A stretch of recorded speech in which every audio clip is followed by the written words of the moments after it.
We build monuments to human achievement in steel and code, constructing armors of invincibility around our lives to shield us from the chaos of existence. For a man like Elon Musk, the architect of our interplanetary future, the world assumes there is no variable he cannot calculate and no risk he cannot mitigate. He stands before exploding rockets and crashing markets with the stoic resolve of a machine built for endurance. But the universe has a way of reminding us that we are terribly, beautifully human, often in the quietest of moments. It wasn't a catastrophic engine failure or a geopolitical crisis that finally made the Iron Man tremble.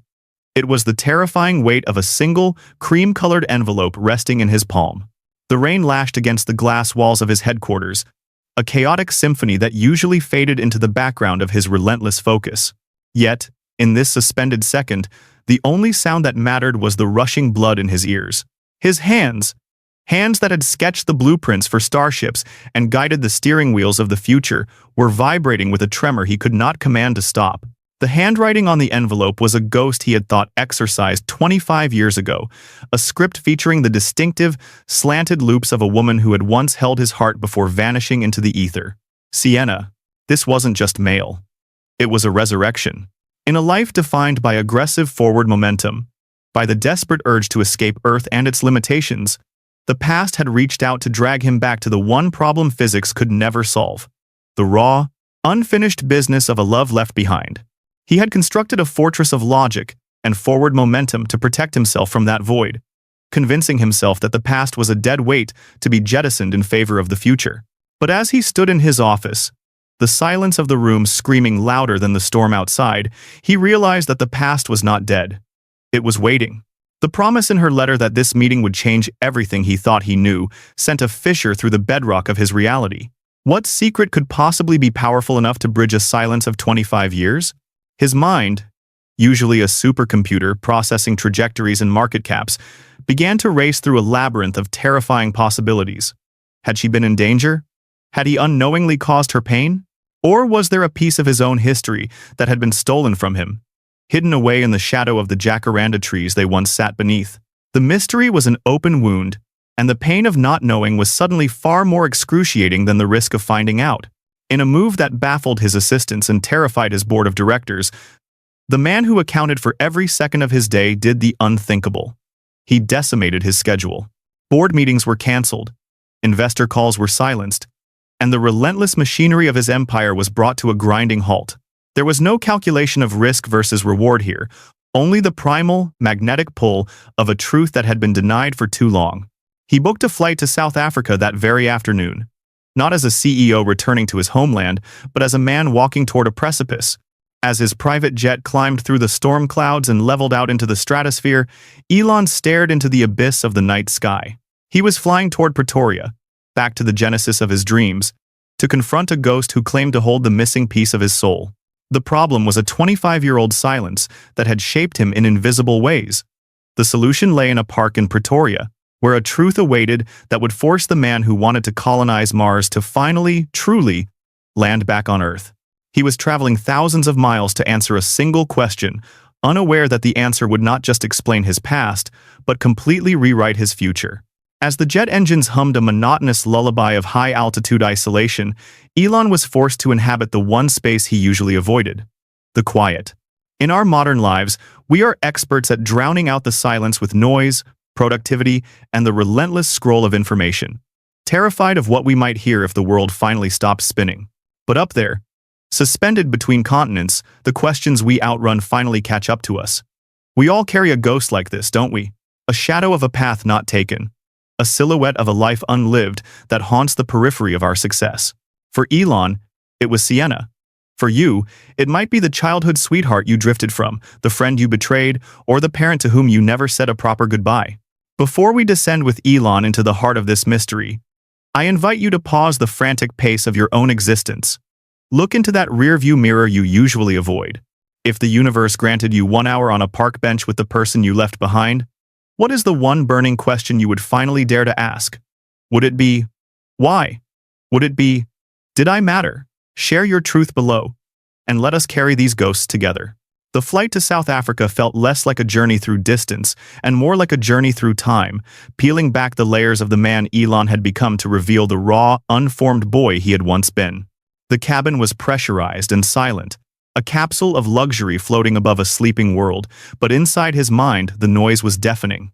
He held the cream-colored envelope in his hand, the paper worn soft from the thousands of times his fingers had traced the loops of her handwriting in the last 24 hours.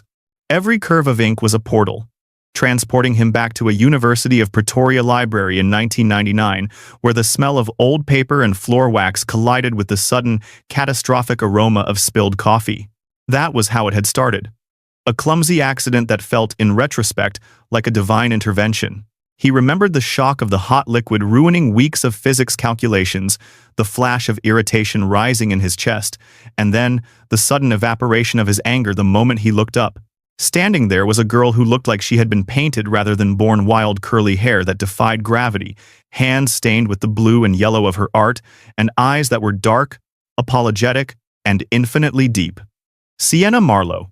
She hadn't just ruined his homework. She had dismantled his defenses. In a life he had already dedicated to the rigid pursuit of logic and empirical truth, she was a sudden, beautiful chaos.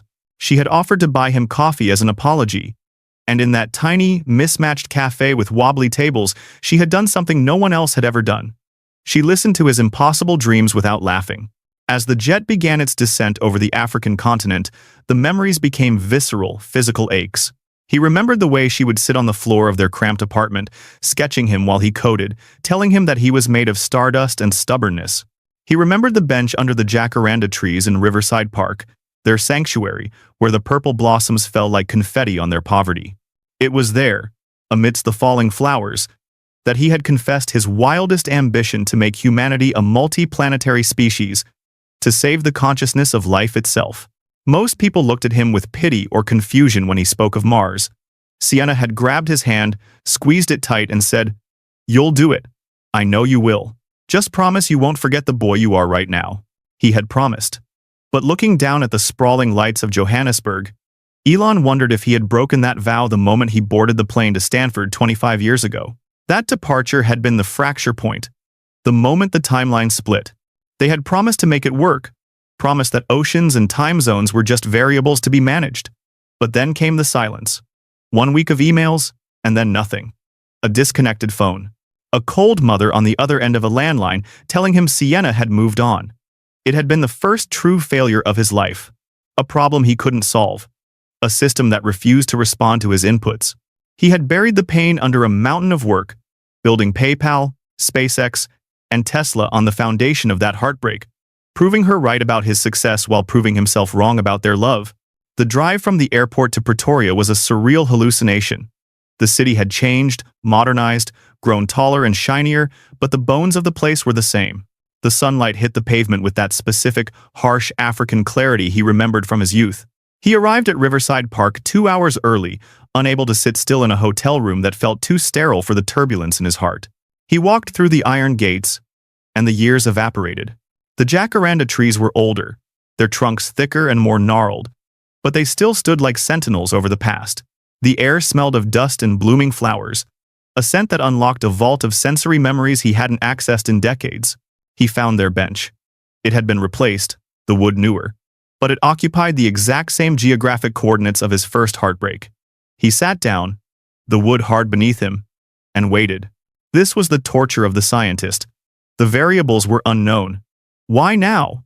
Why after 25 years of absolute radio silence? The possibilities churned in his mind like a centrifuge. Had she been in prison? Had she been kidnapped?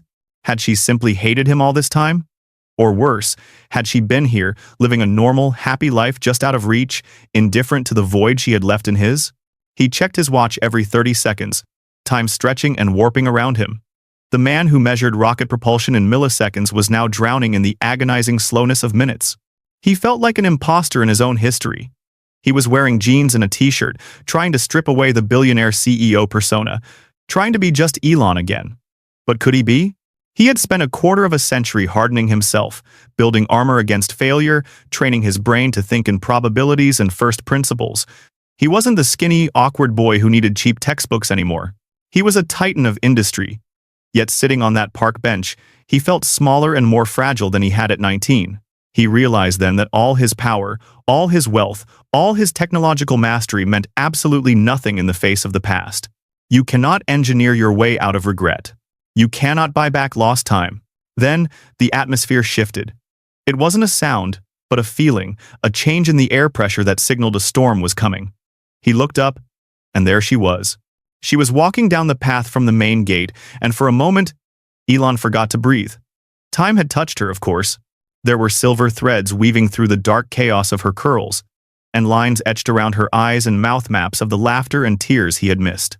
She walked slower than he remembered, with a careful, deliberate gait that suggested fragility, but she was undeniably, irrevocably Sienna.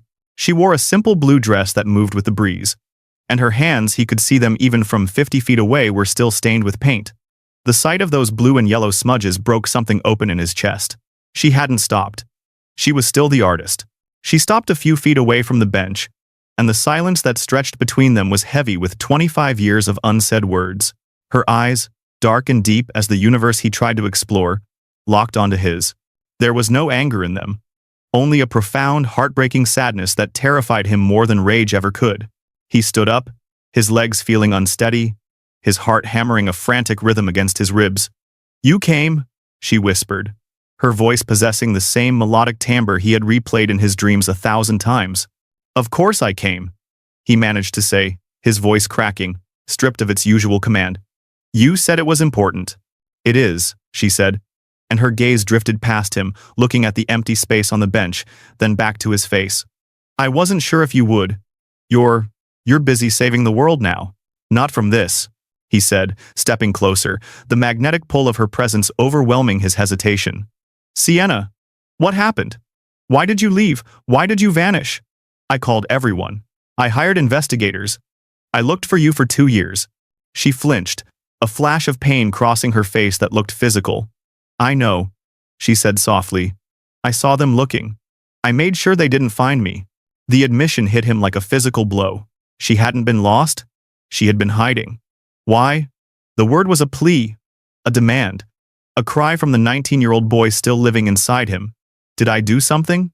Was I not enough?" "No," she said, tears instantly springing to her eyes, shimmering like diamonds in the Pretoria sun. "You were too much. You were everything. That was the problem." She took a deep, shuddering breath, her hands twisting together. "Elon, I didn't leave because I stopped loving you. I left because I loved you too much to stay." He shook his head, the logic failing to compute. "That doesn't make sense. If you loved me, we would have figured it out. We had plans. We had a future."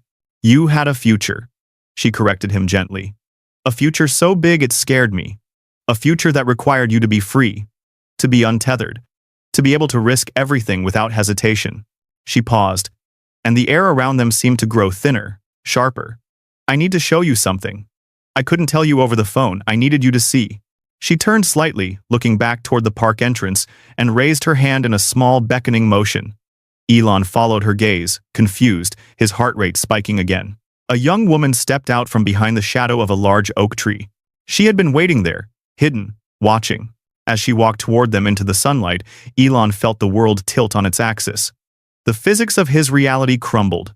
The girl was tall, with the same wild curly hair as Sienna, though hers was dark and untouched by gray. She had Sienna's grace, the same artistic flow to her movements. But as she got closer, the similarities ended and the mirror began. She had his chin, she had his brow, and when she finally looked up, meeting his gaze with a mixture of terrifying intensity and vulnerability, Elon saw his own eyes staring back at him. It was like looking into a time machine. It was the face he saw in the mirror every morning, softened by Sienna's beauty but undeniably, genetically his. Sienna's voice came from beside him, soft as a prayer. "Elon, this is Luna." The name hung in the air. Luna. The moon. The celestial body that orbits the earth, pulling the tides, always there, even when you cannot see it. "She's 24 years old," Sienna whispered, the truth finally escaping the cage she had built for it a quarter of a century ago. "I found out a week after you left for Stanford. I was going to tell you. I picked up the phone 100 times. I wrote letters I never sent. But every time I looked at the acceptance letter from Stanford, every time I remembered how your eyes lit up when you talked about electric cars and rockets, I knew. Elon couldn't breathe. The oxygen seemed to have vanished from the atmosphere. You knew what? He rasped, unable to tear his eyes away from the young woman standing before him, his daughter. I knew that if I told you, Sienna said, tears finally spilling over her cheeks. You would have come back. You would have done the honorable thing. You would have dropped out of Stanford. You would have taken a job you hated to support us. You would have been a good father, Elon, I know that. But you would have slowly died inside. The fire in you, the fire that is going to save humanity, it would have burned out washing dishes and changing diapers in a tiny apartment in Pretoria. The revelation washed over him with the force of a tsunami. She hadn't abandoned him. She had saved him. She had looked at his potential, at the fragile ember of his genius, and she had realized that a baby would extinguish it. So she had made the most terrifying, selfless calculation a human being could make. She had sacrificed her own happiness, her own support system, and his right to be a father, all to protect the future he hadn't even built yet. She had taken the weight of raising a child alone, bearing the poverty and the struggle and the loneliness so that he could fly. Luna stepped forward, stopping just a foot away from him. Up close, the resemblance was devastating. She held herself with a rigid, intellectual posture that he recognized instantly. It was his own defense mechanism against social awkwardness. Hi, she said, her voice trembling slightly. Hi, Elon whispered, his hands shaking uncontrollably again. He reached out, almost afraid she was a hologram, a projection of his own regret. His fingers brushed her shoulder, solid and warm. I didn't know. I swear to you. I didn't know. I know, Luna said. And then a small, crooked smile appeared on her face. A smile that shattered him because it was the exact smile he gave when he was nervous. Mom told me everything. She told me you were going to build spaceships. She showed me every launch. We watched them together. You watched. Elon looked from his daughter back to Sienna. Every single one, Sienna said. We were there. In spirit. When the Falcon 1 failed the third time, we cried. When it finally reached orbit, we opened a bottle of sparkling cider and toasted to the man who touched stars. The magnitude of the lie was matched only by the magnitude of the love required to sustain it. For 25 years, while he was building an empire, thinking he was alone in the universe, thinking the one person who understood him had rejected him, they had been there. They had been his silent audience, his invisible cheerleaders. Every victory he had celebrated in empty hotel rooms, they had celebrated in a small apartment in South Africa. He hadn't been alone. He had just been blind. But the universe demands balance. For every action, there is an equal and opposite reaction. The joy of finding a daughter he never knew existed was about to be met with the crushing weight of why he was finding out now. Sienna reached out and took his hand, her skin dry, her grip weaker than he remembered. There's another reason I called you Elon, she said, her voice dropping an octave, losing the tremor and gaining a terrifying steely resolve. I didn't want to disrupt your life. I was content to watch you from afar. I was proud of the choice I made. Then why? Elon asked, dread pooling in his stomach. Why tell me now? Sienna looked at Luna, and the look that passed between mother and daughter was so full of fierce, protective love that it hurt to witness. Then she looked back at Elon, her dark eyes clear and unblinking. Because I'm running out of time, she said, and I couldn't leave her alone. The silence that followed was not the silence of a library or a park. It was the silence of a tomb. What do you mean? Elon asked, though he already knew. The frailty he had noticed, the thinness of her wrists, the slow, careful way she walked, the data points coalesced into a horrifying conclusion. Stage 4, Sienna said, the words falling like stones. Pancreatic. It's aggressive, the doctors say. They say months, maybe weeks. The world didn't just stop. It disintegrated. Elon Musk, the man who believed every problem had a solution if you just applied enough energy and intelligence, was suddenly faced with the one variable he couldn't engineer away: mortality. The woman who had saved his future was losing hers. She had given him 25 years of freedom to change the world, and in return, the world was taking her away just as he found her again. He looked at Luna, his daughter, who was biting her lip to keep from sobbing, and then at Sienna, the love of his life, who was looking at him not with fear, but with hope. She hadn't called him to save her. She knew he couldn't. She had called him to save Luna. She was handing over the baton of their daughter's life before she crossed the finish line. Elon fell to his knees on the grass of Riverside Park, the weight of the billions of dollars, the rockets, the cars, the fame, crushing him into the earth. He wept. He wept for the years he missed. He wept for the diaper changes and the first steps in the science fairs. He wept for the lonely nights Sienna had endured so he could be great. And he wept because he realized, with a terrifying clarity, that all his achievements, all his accolades, all his contributions to the species, felt incredibly hollow compared to the majesty of the woman standing before him. She had built a human being. He had only built machines. And now, facing the sunset of her life, he had to decide if he could finally be the man she had always believed he was.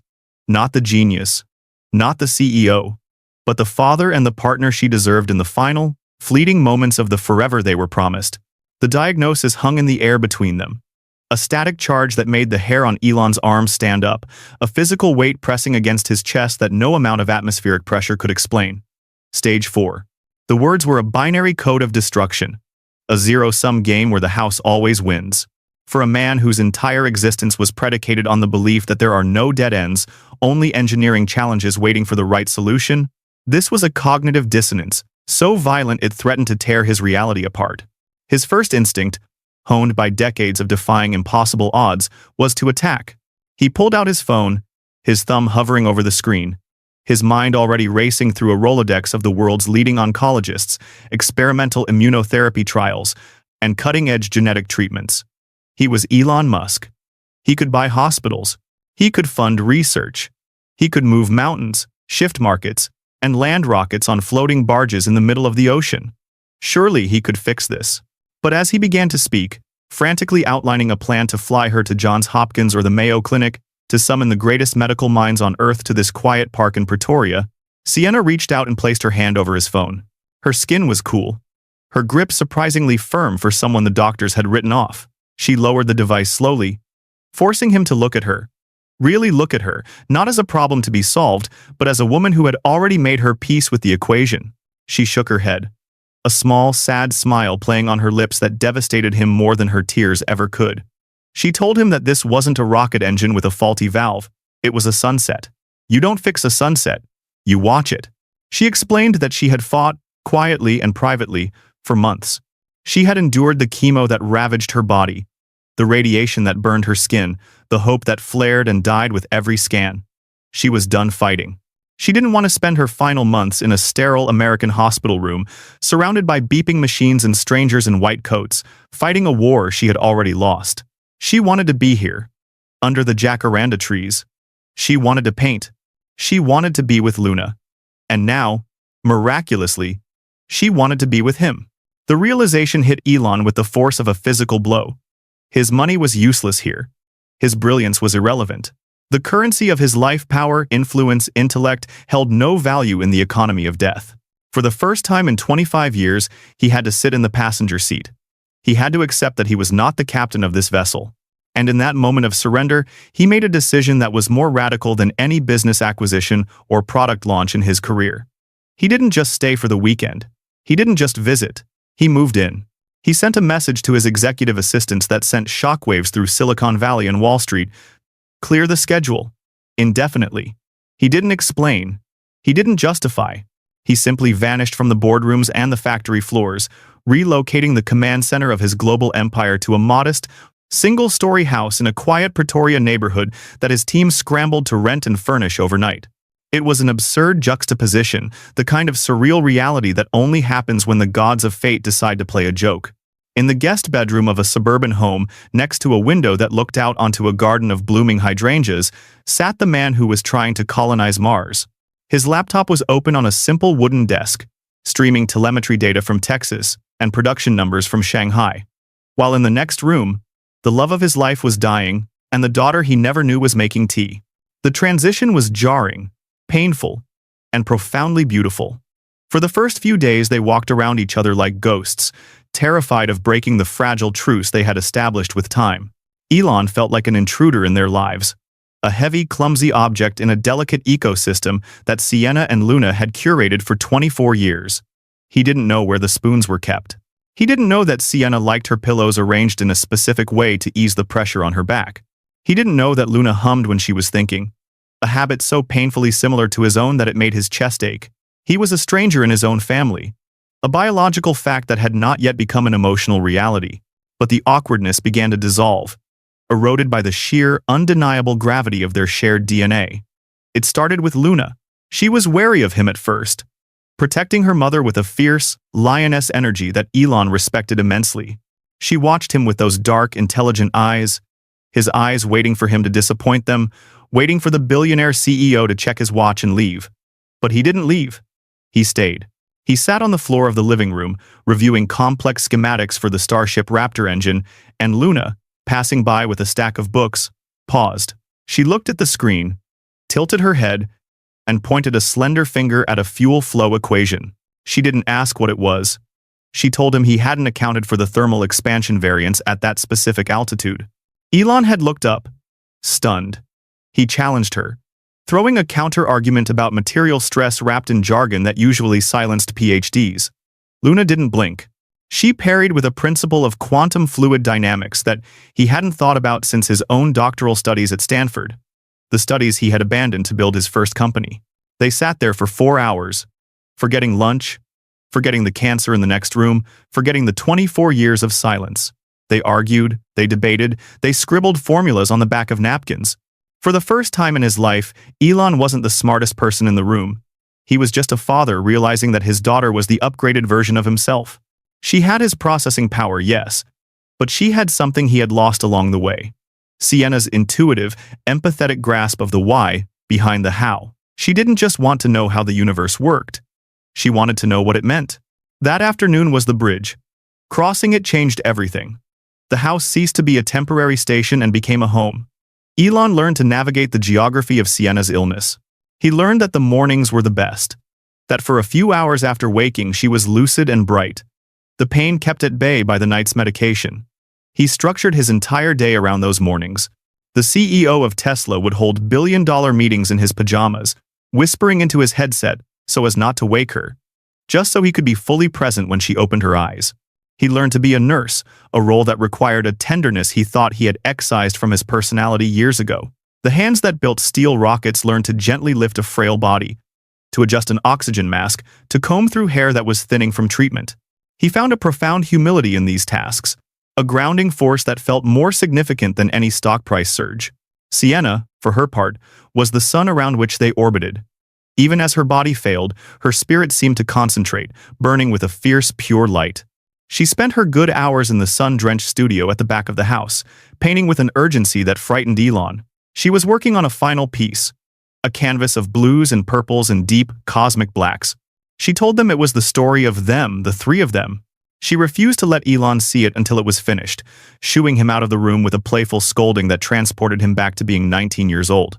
In those moments, sitting in the doorway watching her brush move across the canvas, the intervening years evaporated. He wasn't the weary titan of industry. He was just the boy who had fallen in love in a library, watching the girl who had taught him that art was just physics with a soul. The evenings were their sanctuary. They would gather in the living room, the Pretoria twilight painting the walls in shades of gold and violet.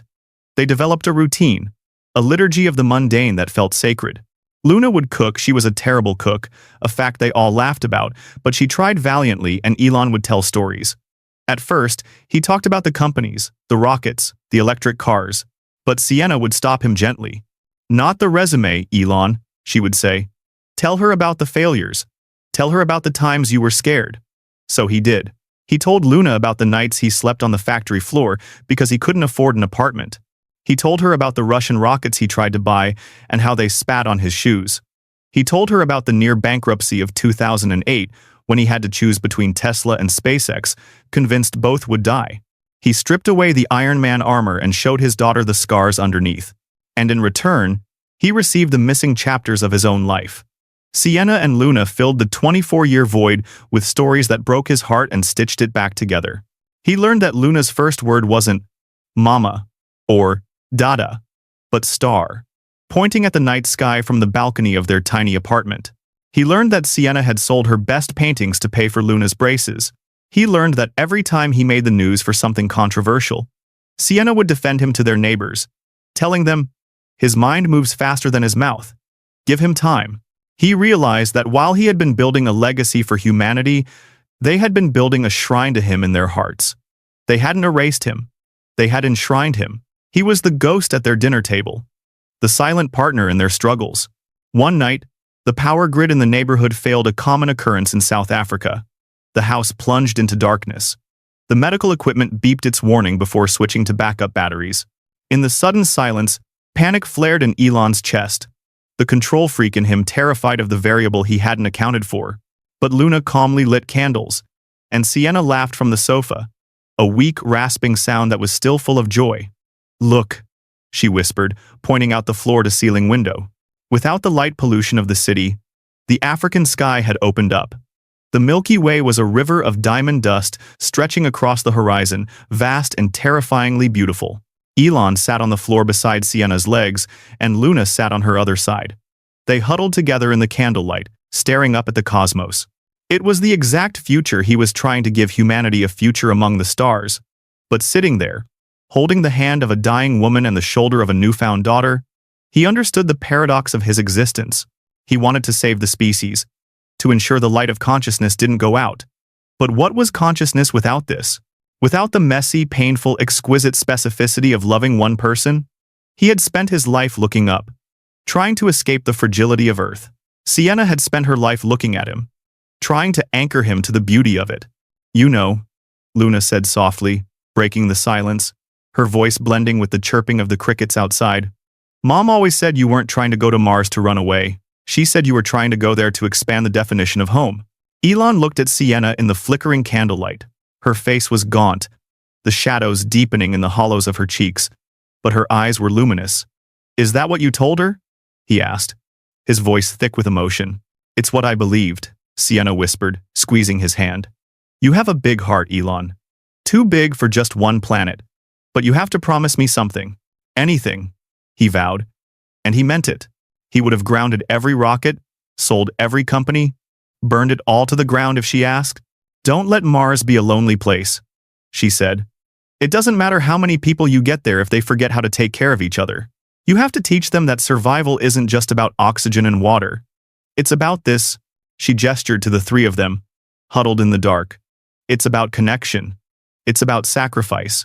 Promise me you won't just build a colony. Promise me you'll build a community." "I promise," Elon said, tears tracking hot paths through the dust on his face. In that moment, the grand vision of SpaceX shifted. It wasn't just about redundancy for the human race anymore. It was about preserving the capacity for love. It was about ensuring that somewhere, on a red planet millions of miles away, a father could sit with his daughter and watch the stars, just like this. The weeks bled into months, a time loop of joy and grief. They celebrated Luna's 25th birthday with a cake. Elon baked himself. It was dense and lopsided, and they ate it with spoons, laughing until Sienna had to stop to catch her breath. They watched old movies. They argued about politics and philosophy. They existed in a bubble of pure presence, a defiance of the ticking clock. Elon stopped checking his phone. The emails from the board went unanswered. The stock price fluctuated. Pundits speculated on his mental health. And the world kept spinning, but Elon Musk was doing the most important work of his life. He was learning the names of his daughter's friends. He was learning how to adjust a morphine drip. He was learning how to say goodbye. As Sienna grew weaker, the circle tightened. She slept more, drifting in and out of consciousness. The painting in the studio was finished, drying on the easel, a testament to her enduring will. One afternoon, when Luna was out picking up prescriptions, Elon sat by the bed, watching Sienna breathe.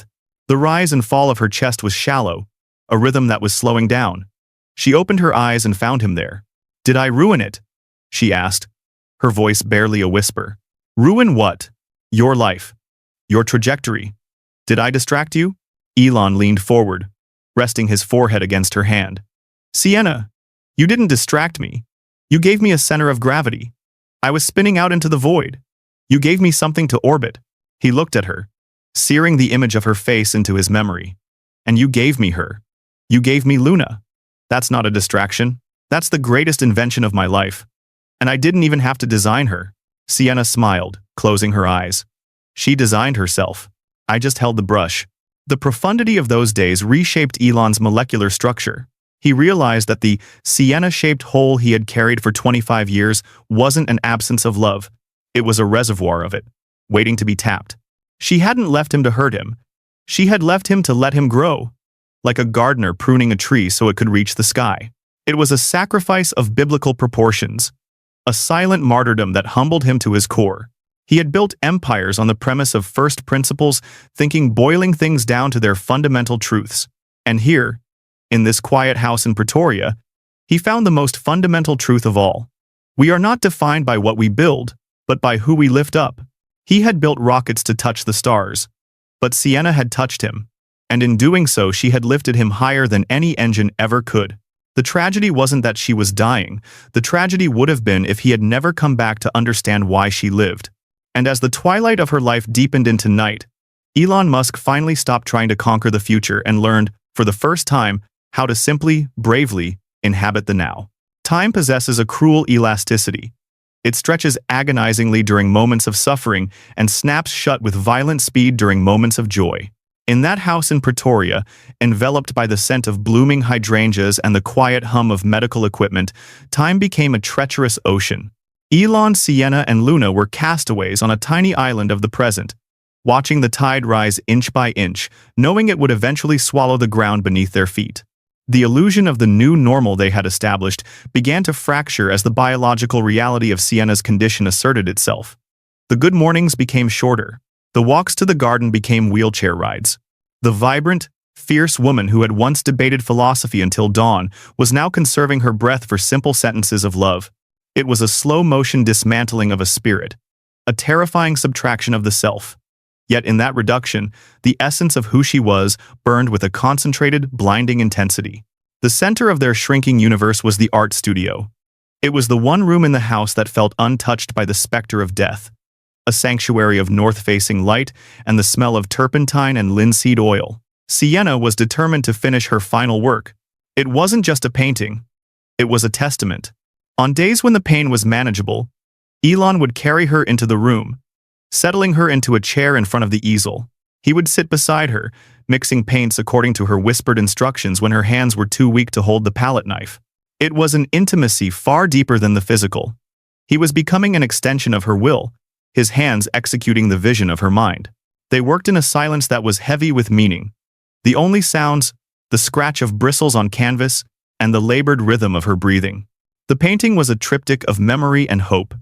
It depicted three figures standing under the canopy of a massive jacaranda tree, their faces turned upward toward a sky swirling with galaxies. The figures were indistinct, blurred at the edges as if fading into the starlight, but their posture communicated a profound, unbreakable connection. It was them, Elon, Sienna, and Luna, not as they were now, broken and dying, but as they existed in the eternal realm of her love. "This is how I see us," she told him one afternoon, her voice thin as parchment. Not separated by time or secrets, just energy, just light finding its way back to the source. Elon stared at the canvas, tears blurring his vision. He realized she wasn't painting a memory. She was painting a map. She was leaving them a guide for how to find each other when she was gone. It was during these quiet hours in the studio that the final, most difficult truths were excavated. One evening, as the high-veiled thunder grumbled in the distance, Sienna asked Elon to stop mixing the blue pigment and look at her. There was a clarity in her eyes that frightened him, the sharp, unsparing lucidness of the dying. She told him there was one last secret, one final stone she needed to turn over before she could rest. She took him back to that airport parking lot 25 years ago, the day he left for Stanford. She confessed that she hadn't just suspected she was pregnant. She had known. She had felt the shift in her body, the primal awakening of new life, days before he boarded that plane. "I stood there hugging you," she whispered, her hand trembling in his, "and I knew I was holding two futures in my arms, yours and hers, and I knew they couldn't coexist." Elon felt the ground drop out from under him. The narrative he had constructed that she found out later, that fate had conspired against them, was stripped away to reveal a deliberate, terrifying agency. She hadn't been a victim of timing. She had been the architect of their separation. "You let me leave," he said, his voice cracking with the weight of the betrayal and the awe of the sacrifice. "You let me get on that plane, knowing you were carrying my child, knowing you would be alone." "I didn't let you leave, Elon," she corrected him, her grip tightening with surprising strength. "I sent you away, because I knew you. I knew that if I told you, your honor would have killed your genius. You would have stayed. You would have been a wonderful, resentful father. You would have looked at Luna every day and seen the rocket that never launched. I couldn't do that to her. And I couldn't do that to the world. The morality of her choice was a labyrinth with no exit. It was monstrous and it was saintly. She had played God with 3 lives, unilaterally deciding that his potential contribution to humanity outweighed his right to know his own child. It was a calculation of utilitarian ethics that Elon, the logic-driven engineer, should have understood, yet his heart screamed against it. He looked at the woman who had loved him enough to break her own heart, and he realized that she was stronger than he had ever been. He built machines to survive harsh environments. She had turned herself into a shield to protect a fragile dream. She had absorbed the pain, the poverty, and the loneliness so that he could fly unencumbered. It was the ultimate act of love and the ultimate act of theft. "Do you forgive me?" she asked. The question hanging in the air like a guillotine blade. Elon looked at the painting, at the 3 figures bound together under the stars. He thought about the rockets standing on launch pads in Texas, the electric cars humming down highways in Tokyo and Berlin, the thousands of engineers waking up with purpose because of the companies he built. And then he looked at Luna, who was in the kitchen making tea. A brilliant, kind, extraordinary woman who existed because Sienna had fought for her every single day. "I don't know if I have the standing to forgive you," Elon said, weeping openly. "You carried the weight of the world for 25 years while I just lived in it. You gave me everything. You gave me a legacy I didn't earn." He kissed her hand, pressing it to his forehead. "I forgive you. I love you, thank you." The final weeks were a blur of morphine and whispers. The circle of their existence shrank until it was just the bed, the window, and the 3 of them. Sienna's pain became a third presence in the room, a dark entity they had to negotiate with constantly. Elon used his billions to ensure she had the best palliative care available, transforming the bedroom into a sanctuary of comfort, but he couldn't buy her more time. He could only buy her dignity. He learned to read the micro-expressions on her face that signaled distress before she even voiced it. He learned that "I'm tired" meant the pain was becoming unbearable, and "stay with me" meant the fear of the encroaching dark was rising. They began the heartbreaking work of legacy transfer. Sienna wasn't just leaving possessions. She was transferring the emotional hard drive of her life to them. She recorded videos for Luna, messages for her wedding day, for her first child, for the days when she would feel lost and small. She wrote letters to Elon, sealing them in envelopes marked, "Read when you launch the Starship," and "Read when you feel alone." She was curating her own haunting, ensuring that her voice would continue to echo in their lives long after her vocal cords were silent. One night, when Luna had collapsed from exhaustion in the guest room, Elon sat vigil by the bed. The house was quiet, the world outside asleep. Sienna woke, her eyes cloudy but focused. She asked him about Mars, not the technical specs, not the fuel ratios, but the feeling of it. She wanted to know what the red dust would look like on a boots, what the sky would look like at sunset. Elon painted a picture for her with words, describing the pale blue dot of Earth hanging in the Martian sky, the silence of the dunes, the possibility of life taking root in a new world.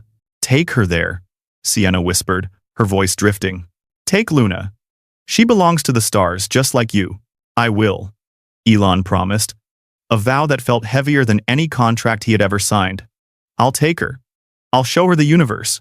And don't be lonely," she added, her eyes closing.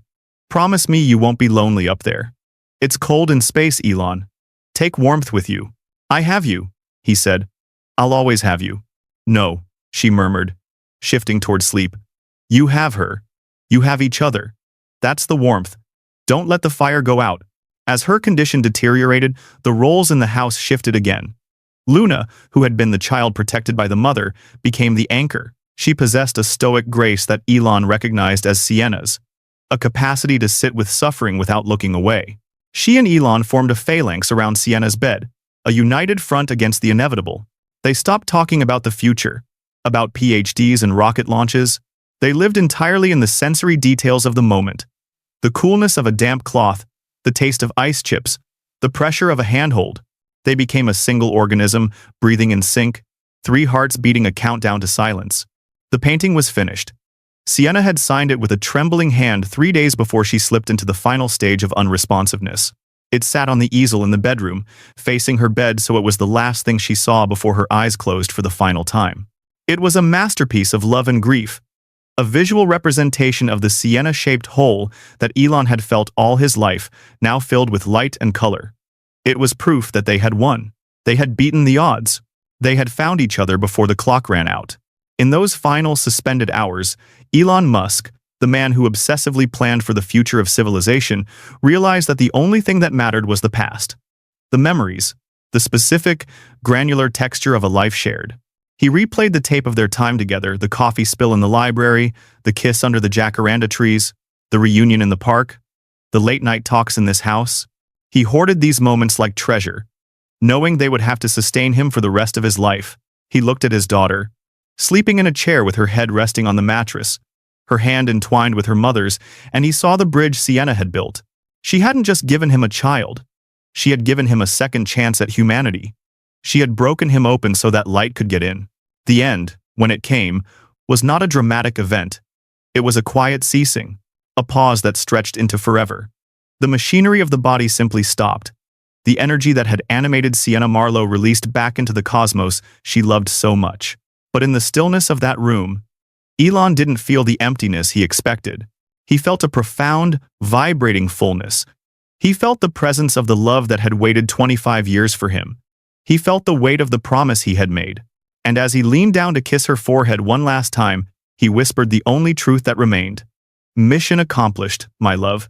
You saved us. You saved us all." The agony of their situation was not simply that Sienna was dying. Death is the one inevitability we all share. The true, lacerating tragedy lay in the cruelty of the timing. To find the love of your life and your own flesh and blood after a quarter-century of silence, only to be handed an expiration date, is a torture designed by a malevolent universe. Every moment of joy in that house was shadowed by the terrifying knowledge that it was the last time. The last birthday cake. The last painting. The last laugh. This is the crushing weight of the what-if that haunted Elon during those long nights in Pretoria. He was forced to confront the architecture of his own regret, staring into the abyss of 24 years that could never be reclaimed. He looked at Luna, a fully formed, brilliant woman, and saw every science fair, every scraped knee, and every bedtime story he had missed. It was a phantom limb pain of the soul, an ache for a history he was never allowed to write. The agitation was visceral. He was the wealthiest man in history, possessing the resources to alter the trajectory of human evolution, yet he was utterly powerless to buy back a single second of the past or purchase one extra hour of the future. The guilt was a corrosive acid. The gnawing suspicion that his empire of rockets and electric cars was built on the ashes of the family he should have had. Was the colonization of Mars worth the lonely childhood of his daughter? Was the salvation of the species worth the solitude of the woman who loved him?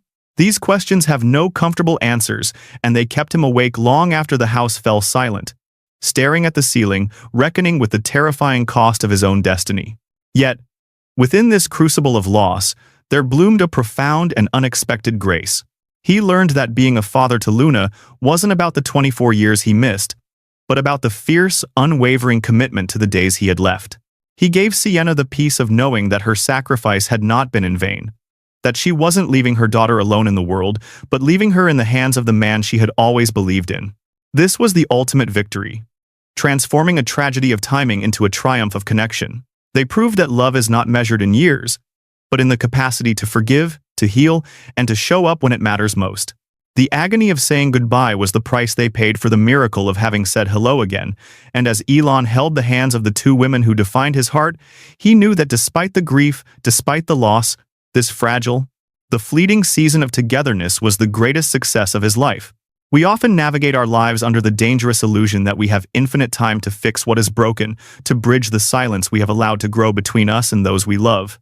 But as we have seen, even the man who seeks to conquer space cannot conquer time. This story serves as a stark, beautiful warning. The only moment guaranteed to us is the one we are holding right now. You do not need to be a billionaire to change a life today.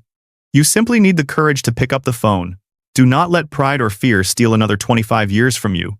If this story of lost time and found love resonated with your soul, please honor that feeling by sharing this video and subscribing to our community.